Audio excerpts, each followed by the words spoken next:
And he's Jody Rainey. He's the principal of the Homer Center High School. Of course, the guy wears two hats. Both of them say HC, one for Homer Center, one for Heritage Conference. And I usually bend his elbow and make him talk about both of them. Let's start with the Homer Center School District, though. And Jody, you're the principal of Homer Center High School. Our conversation brought to you by Marcus & Mack, a law firm representing injured people. So you made it through the year, huh?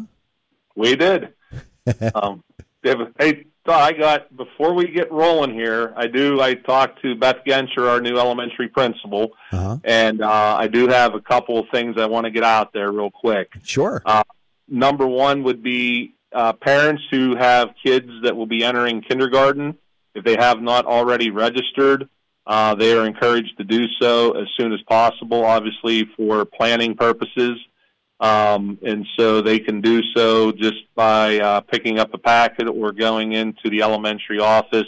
And our offices at Homer Center are open Monday through Friday, 8 to 3.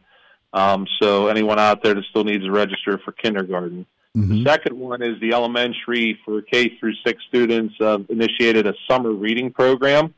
The students, all they need to do is go to their already established child's Google Classroom. And basically, there's packets basically what they can do is if they read, there's also packets. If they don't have access to Google Classroom, they can stop by the elementary and get these reading packets. But if they read 12 books or 12 chapters a month, then they can win prizes, which will be distributed when we return to school in August. Cool. So there's a nice reading program out there to keep the kids active. And then ABCs and Me, which is our kind of orientation for kindergartners, is July the 6th. If they have not already registered, they can call the elementary office to register for it. We also have K through 12. We have our Evergreen After School Club that runs summer programming. That's every Monday through Thursday. So if they want additional information on how to become a member of Evergreen After Schools Club, all they got to do is call either the high school or elementary offices. And then last, we have Monday and Thursdays from 11:30 to 12:45. We have our food distribution, our summer feeding, and that would be this year. The only change it's on the high school circle, and again that's Mondays and Thursdays, 11:30 to 12:45. All they have to do is pull up, and we'll hand them a meal, and that's as simple as that. There you go. All of those are pretty vital announcements, and they sort of give us a springboard for talking about summertime at Homer Center. We've had other school administrators from other districts on the air with us talking about summertime plans, looking back at the year just passed and lessons learned. All the lessons that are learned, it can't just be student lessons. You're always learning as administrators, as teachers, and maybe a few extra lessons in this past year, huh? Oh, absolutely. So probably my biggest lesson or my takeaway is just trying to continually find ways to more effectively communicate with all of our stakeholders. You know, obviously in the high school we have, student emails and stuff, and we can communicate a lot directly through to our students, but we need to continue to build and develop systems to have more regular communication with our parents. And let the community at large know what we're doing. Like, obviously, this helps, talking with you once a month. But, we just need to continually look to improve that area. It's not, I wouldn't say it's a weakness, but it's something that we certainly, I think that we can enhance and we can continually improve. Yeah, absolutely. And we're happy to give you that opportunity. And as you know, and all the school administrators know, anytime somebody wants to come on and talk, we're happy to do that. As you get ready for a new school year, and I know that for most people it's like, hey, it's June, school just let out, leave me alone for a while. You can't do that. You can't take that approach, can you? I can't, Todd. I've kind of have my whiteboard is full. There's no room to write anything else on it of all the different things I need to get done. In addition to being the principal, I'm also the safety and security coordinator. I know tonight before the board meeting, in executive session every year annually, I'm required to give a safety and security report to the board in an executive session. And so that will happen tonight. So that's, I hate to say, one checked off. But what that does, Todd, is it really helps us set kind of our priorities and our goals as we continually evolve and try to make our campus as safe as possible. Not only physically safe, but emotionally, socially safe for all students, it's a good thing, but, that's one thing we're required to do. I know Mr. Rodkey and I have completed our portion of the Safe Schools report. Like, there's a lot of reports that are due by the end of June or in July. Mm-hmm. And so usually the first part of the summer is spent getting those mandated reports done.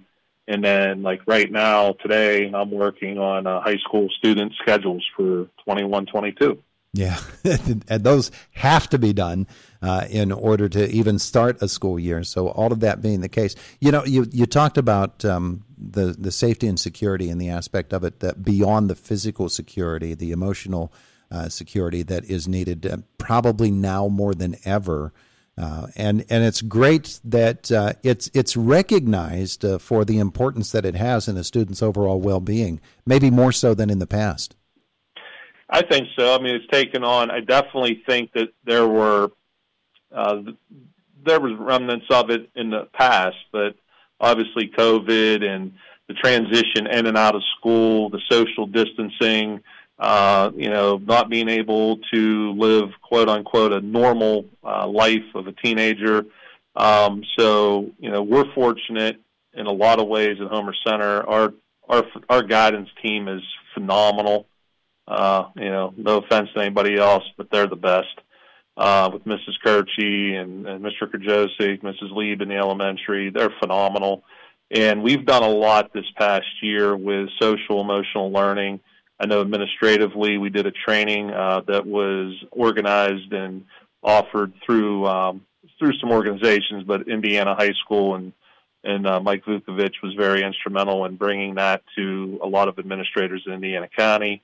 I know we did a lot with our teachers in mentoring, formal and informal mentoring, social emotional learning days and activities, and so my biggest concern, people talk about the learning gap, and obviously, Todd, there'll be a learning gap, mm-hmm. but sometimes, kids' social and emotional needs are barriers to fully academic learning, and I'm a big believer you got to take care of those first.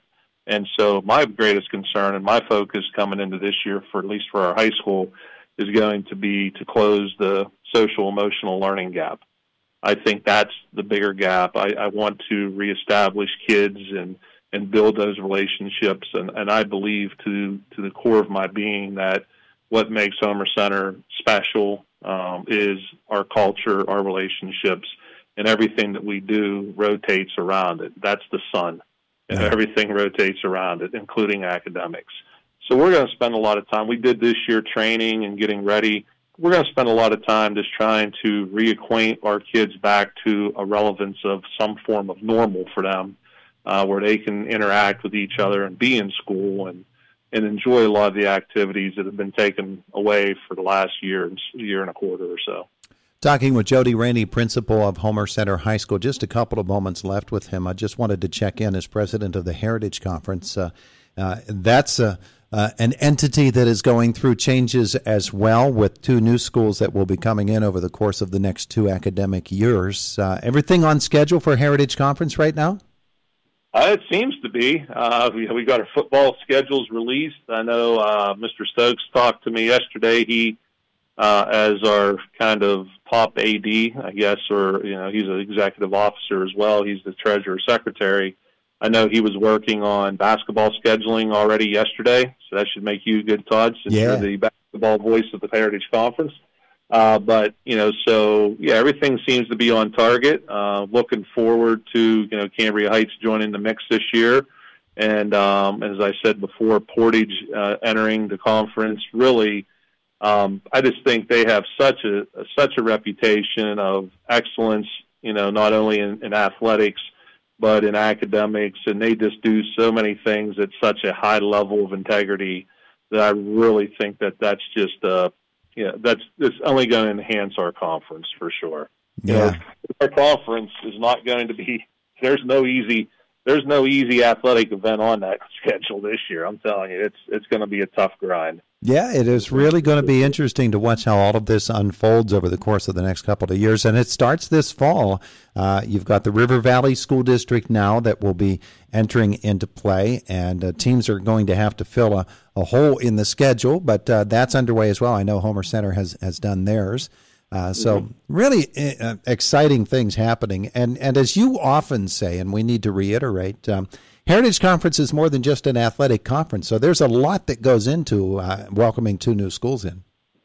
Well, there's a lot, and we are in a lot of change, not only in member schools that are in the conference, but, we definitely have some changes. We have some athletic directors that have stepped down from their positions, and we have a couple changes, obviously, in principals. The Heritage Conference is made up of principals and athletic directors. That's who represents the schools at Heritage Conference meetings and different things of that nature. And so we have a lot of big shoes to fill. A lot of the athletic directors that have changed contributed mightily. The principals that are changing contributed mightily. And I think getting Portage with they have Jeremy Burkett as their assistant principal and athletic director, and then Ralph Cesari. I serve with Ralph on District 6 committee, and Ralph is the District 6 football chair. So to get those 2 guys and their wealth of knowledge and experience, not only as leaders of athletics, but also leaders of academics and leaders of a school, it's only going to make us stronger and make us better. And so it's exciting, change. Dr. Korn used to tell me all the time when he was my boss that the only person that likes change is a wet baby. And so that's where we're at right now. We got a lot of change and we have to embrace it. But it also, I like the idea that I think that it can actually take us. I think we've gone a long way in Heritage Conference in the last few years, in the last 5 or 6 years. And I think this is just going to take us to another level. And I still think we are the premier conference in the state of Pennsylvania. Not only are we good athletically, but we're also good, and we provide so many opportunities in academics and the arts, and we embrace all students, regardless of their talents and gifts, and give them that platform to share those gifts with us. All right. Well, you can now take your eraser and take the Indiana in the Morning interview off that whiteboard, so it makes some space. Jody, I just have to delete that email, Todd, because we know in the morning. That's all. Hey, thanks for spending some time with us. Thanks, Todd. You have a great summer, and I'll talk to you soon. Very good. Very good. Thank you. It's Indiana in the Morning here on WC. Indiana in the Morning here on WC.